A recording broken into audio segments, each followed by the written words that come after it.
गुरुपौर्णिमा उत्सव श्री क्षेत्र गोंदवले. सद्गुरूंच्या चरणी नतमस्तक होण्याचा पर्वकाळ.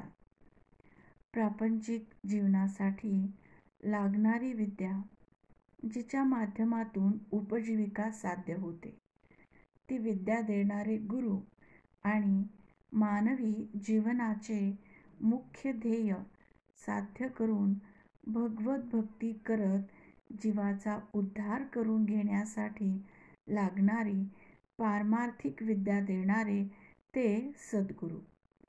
गुरु आणि सद्गुरू दोन्हींचे स्थान मनुष्याच्या जीवनात अत्यंत महत्त्वाचे. श्री क्षेत्र गोंदवले येथे 7 दिवसांचा गुरुपौर्णिमा उत्सव साजरा होतो. खूप सुंदर भव्य असा सोहळा. यात सहभागी होण्याचा आनंद शब्दात व्यक्त होऊ शकत नाही असा. 7 दिवसांमध्ये समाधी मंदिरातील नित्योपचार सुरू असतात. त्याचबरोबर सद्गुरूंच्या चरित्र ग्रंथाचा पारायण सोहळा होतो. 2 अखंड जपमाळा 7 दिवस सुरू असतात. एक जपमाळ पुरुष मंडळींकडून 24 तासांसाठी सुरू असते आणि एक जपमाळ महिला मंडळाकडून 12 तासांसाठी सुरू असते. श्रीराम जय राम जय जय राम या मंत्राचा जप या माळेच्या सहाय्याने केला जातो. 2 टाळ जोड्या नित्य 24 तास सुरू असतात. या दोन्ही ठिकाणी पुरुष मंडळींकडून टाळाची ही सेवा केली जाते. अत्यंत सुमधुर अशा मंद स्वरामध्ये हे टाळ वाजवून त्या टाळांच्या नादावरती श्रीराम जय राम जय जय राम हा मंत्र म्हटला जातो. अखंड वीणा 7 दिवस उभा असतो. जपमाळेची आणि टाळाची सेवा करण्यासाठी आधीच नावनोंदणी करून घेतली जाते.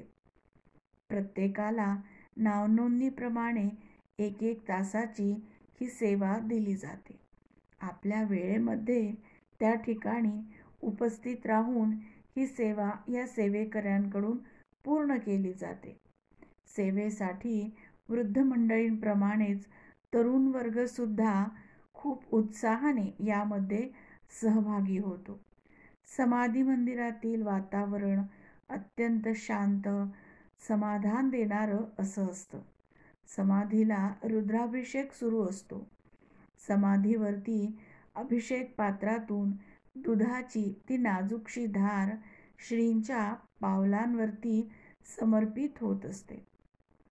पावलांवर सर्वत्र हे दूध जेव्हा अभिषिक्त होतं तेव्हा शंभू महादेवाच्या पिंडीप्रमाणे निळसर झाक त्या दुधावरती आलेली अनुभवास येते. रुद्राभिषेकानंतर श्रींची आरती होते. एका बाजूला अनुग्रह देण्याची सेवा सुरू असते, तर एका बाजूला सद्गुरूंच्या चरित्र ग्रंथाचे पारायण सुरू असते. 12 वाजेपर्यंत पारायण पूर्ण झाल्यावर श्रींना महानैवेद्य दाखवून आरती होते. यानंतर सर्वांना महाप्रसाद दिला जातो. समाधी मंदिरातील नित्याची उपासना त्या काळात सुरू असते. काकड्यापासून तर रात्रीच्या पंचपदी भजनाची सर्व सेवा सेवेकरी करत असतात. उत्सवाच्या या काळात फक्त शेजारती मात्र 7 दिवस होत नाही. सद्गुरू अखंड नामामध्ये जागृत असतात आणि सद्गुरूंच्या सोबतीने आपणही तिथे जेव्हा नाम घेतो तेव्हा ती अनुभूती काही औरच असते.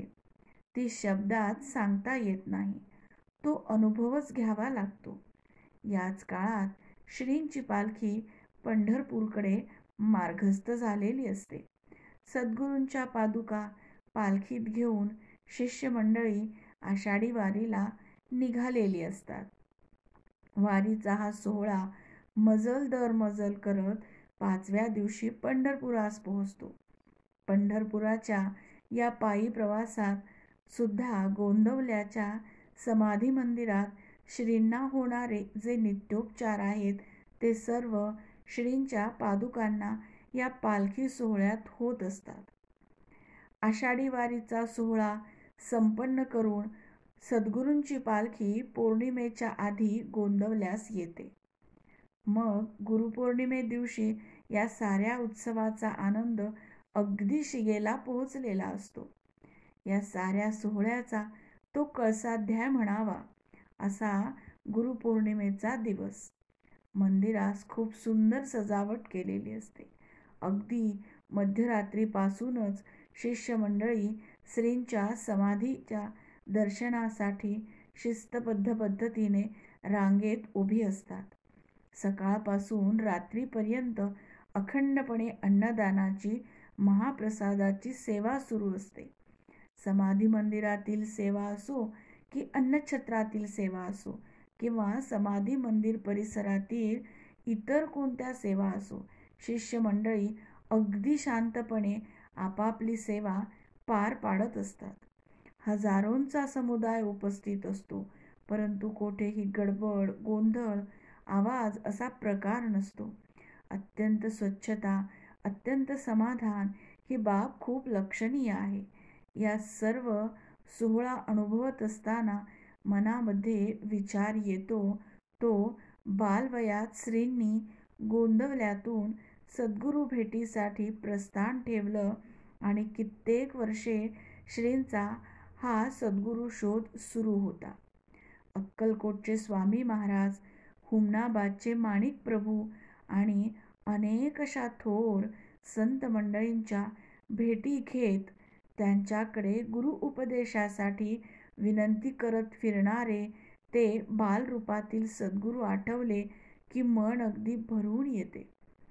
सद्गुरू भेटीची त्यांची ही तळमळ तुकामाईंच्या भेटीनंतर पूर्ण झाली.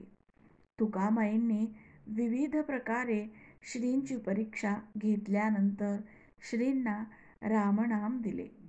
श्रींनी मनापासून त्या रामनामाची सेवा केली.